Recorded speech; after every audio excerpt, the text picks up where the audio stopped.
music festivals go. So talk to us, both of you, why it's important for you guys to have comics here at Fest. I mean, I think it's a big, I don't know, difference because you can't like all 90 bands. You just can't. Like, there's going to be a one moment, maybe like 89 of them. There's going to be one moment where you want to laugh or get away from the music. And comedy, Graham introduced comedy as an idea because he had been doing it at Emo's, he was doing it at Mohawk, he's done it at Red 7. It really works well with the right comics, especially comics that are really into music, really into festivals. And there's this wave of comics that like really got that. Kind of like that asshole right there, Matt Bearden. He's not that funny though. There's some better ones. There's better comics, so we use Matt Bearden as a base, and then we build from that. Yeah. But I thought it was great, and it helps us differentiate, from other festivals. And then Weird Al, I think, was like a culmination of that. Yeah, music, comedy. Yeah. Well, yeah, I started doing it a bit more back when I was still at Emo's, but it almost happened out of default in that there were all these cool up-and-coming comics who, they did it the same way that indie and punk bands did it. They got in a van, they booked the tour, and I honestly think David Cross did it first. I mean, he booked this whole tour with a friend of mine, Henry from Chunklet Magazine. They put together this essentially just rock version of a comedy tour. They didn't play a single comedy club. They only wanted to play venues, live music venues, bars. They got paid more money by doing it. They didn't have the 2-drink minimum weird thing. They didn't have the stuffy setting of a room like that. And comedy rooms are great too, but for what he wanted to do, a different kind of show, he had a band open for him the whole tour, and hugely successful. And then after that, Pat and Oswald put together a tour. Janine's done it a bunch. Pat's tour was the Kings of Comedy tour, or the Comedians of Comedy tour, the take on the Kings of Comedy. And it was just him and Brian Posehn and this little-known Zach Galifianakis and Aziz Ansari and all these people who were just really cool, edgy, up-and-coming comics who are now all hugely successful. And the music crowd was totally into it. And they're all kind of comics that are into cool music and into underground comedy too. So I think that whole world fits perfectly with what we do. And other festivals are starting to do it too. I mean, I've noticed a lot of Bonnaroo has a full-on comedy stage now. I think that's just as vital and progressive as an art form in this community as hip-hop, funk, indie rock, electronica, DJs. I really do. It's the same audience. When you go to those shows, it's the same people you see, the night before at the Bon Iver show. Well, since you brought up Moody, Graham, I have a question for Moody. Moody, you came here to Austin from LA 6 years ago? Oh, I've been here, when did I get here? I've been here 8 years. 8 years? 8, almost 9 now. Okay. So, what do you think of musicians, comics, countercultural artists really like coming to Austin for a festival like this one, as opposed to a bigger city, LA, for example? Man, there's a lot of, it depends on what you're talking about, but there's a lot of credibility associated with impressing people here. And every fan is also an artist in this town. A lot of them are in bands. So instead of getting like crazy, people sort of dancing and screaming for every song, there's actually a lot of critics that are like watching every chord and listening to every word. And if you can impress those people, you can probably do it anywhere else. So I think the whole live music capital of the world thing has actually helped in that regard.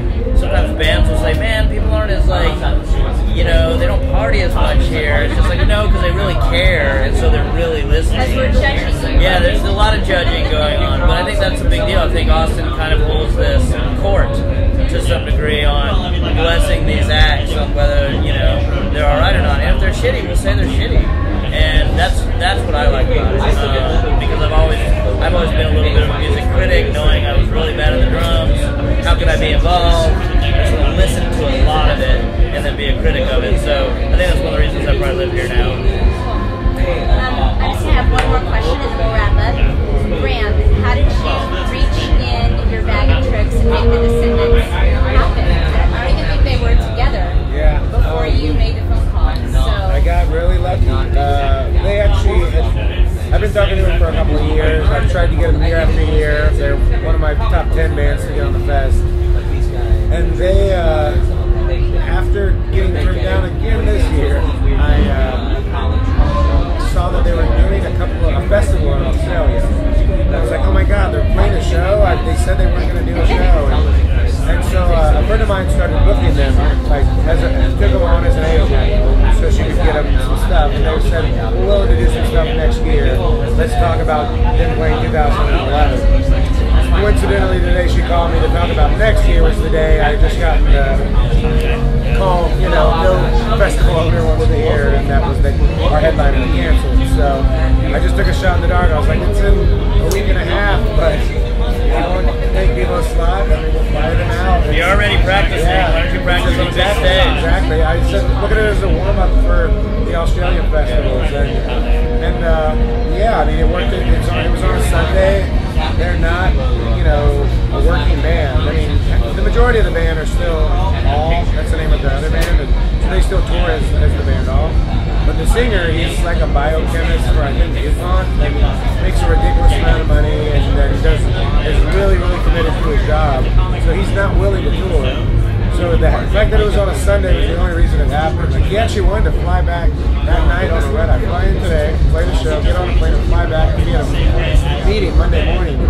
We could not find a flight anywhere.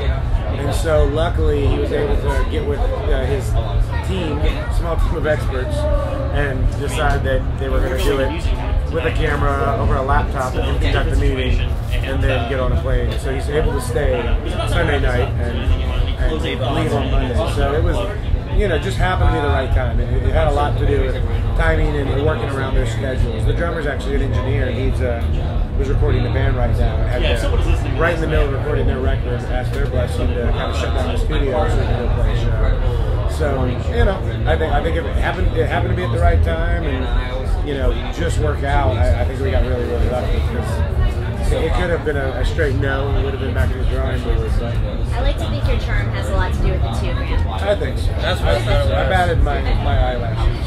Okay, last question, I swear.